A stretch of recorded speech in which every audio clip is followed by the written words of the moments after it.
महाराष्ट्र में महायुति की बम्पर जीत के बाद एकनाथ शिंदे एक्शन में आ गए हैं और लोगों के साथ जीत की खुशी मना रहे हैं। यहाँ उन्होंने लोगों के बीच आकर ये भी साफ कर दिया कि आखिर कौन बनने जा रहा है महाराष्ट्र का मुख्यमंत्री।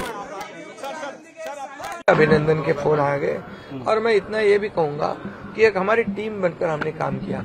मैं उप मुख्यमंत्री देवेंद्र जी, उप मुख्यमंत्री अजीत दादा और हमारी पूरी टीम जो है एक ये महायुति की टीम ने काम किया और इसीलिए हमने जैसे ये पूरे सभी लोगों ने तय कर लिया कि ये सरकार जो है ये गरीबों की सरकार है और सभी लोगों को न्याय देने वाली सरकार है और टीम वर्क की तरह हम लड़े हैं और जीत गए। मुख्यमंत्री लाडकी बहीण योजना आणि शासन आपल्या दारी या योजनेचा खूप लोकप्रियतेचा फायदा झाला। क्या कहेंगे?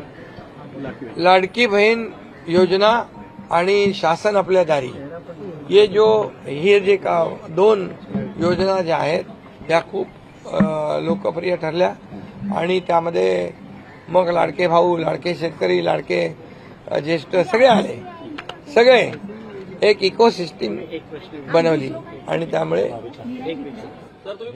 जनतेने लाडक्या मुख्यमंत्र्यांना पाठिंबा दिला। जनतेने लाडक्या मुख्यमंत्र्यांना पाठिंबा दिला। इस वक्त एक बड़ा चर्चा का विषय है। लाडक्या भावाला खूप सहकार्य केले, आशीर्वाद दिलेले आहेत आणि नक्की आमची जबाबदारी आता वाढलेली आहे।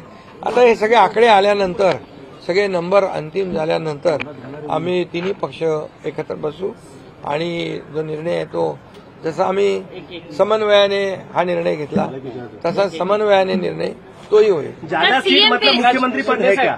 ज्यादा सीट मतलब मुख्यमंत्री पद है क्या? ऐसा मैंने कहा नहीं, मैं कह रहा हूँ, मैं यही कहूंगा कि अभी यहाँ पर पूरे आंकड़े आने दो, उसके बाद हम तीनों पार्टी बैठेगी, वरिष्ठों से चर्चा होगी, उसके बाद जो भी होगा समन्वय से होगा। राजकारणात निवडणुकीच्या प्रचारांमध्ये भाषा घसरली होती, बापापर्यंत भाषा गेली होती, नेत्यांचे एकमेकांचे बाप काढले होते।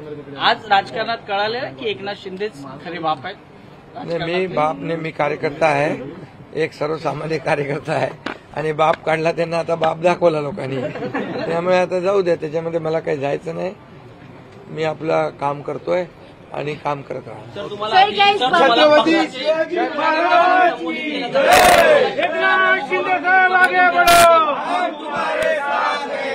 प्रभाकर सर पडेगा पेढा, प्रभाकर सर पेढा बरोबर